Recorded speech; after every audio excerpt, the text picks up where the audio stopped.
Now, last week, Fin24 reported that the electricity crisis in the country, coupled with mining strikes this year, has really put our economy in a bad shape.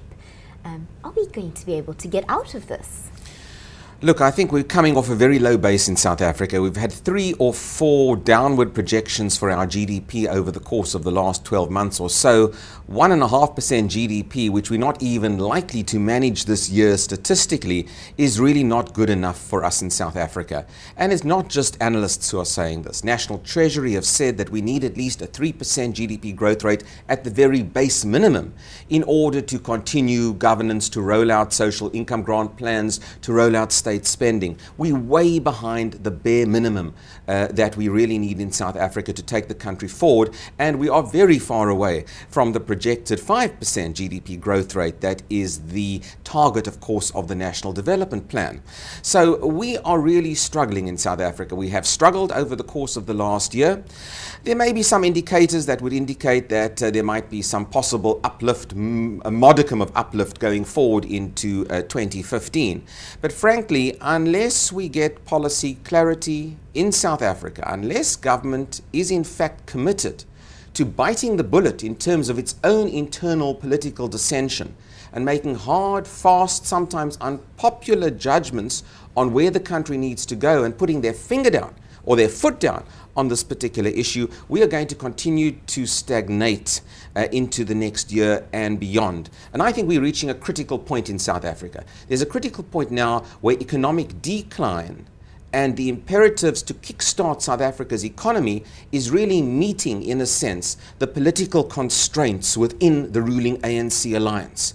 In other words, something's got to give. If South Africa has to move forward in terms of economic policy, perhaps the cohesiveness of the ANC alliance will start to fray at the edges. And I think we are seeing the initial stages of that occurring.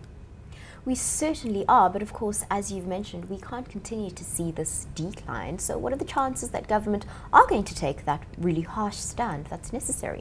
Well, that's the gamble, in a sense, for government. It's a gamble for the ANC.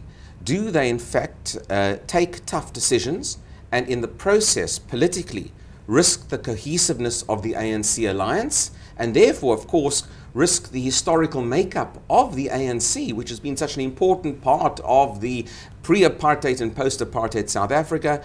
Or do they, in fact, continue to put power at the center stage, that is, political power at the center stage, and in fact protect their own power base rather than look at critical policy decisions going forward? And that's the choice, effectively, before the ANC at the moment in South Africa. And I would say that the party is very divided on this. No political party wants to lose political power, and yet economic decline and the social business effects of that going forward are really bringing this into very sharp focus. And I think we're going to see a disagreement, cleavages within the ANC emerge over whether we hold power at all costs or whether we make these unpopular decisions. And this will play itself out over the course of the next year in more political wrangling, in more infighting, in a potential split between workerist or unionist members of the ruling alliance into a new political party and formation. The battle lines within the ANC, I think, are being drawn around this very issue. It's going to play itself out over the next year into the next 5 years in South Africa as well.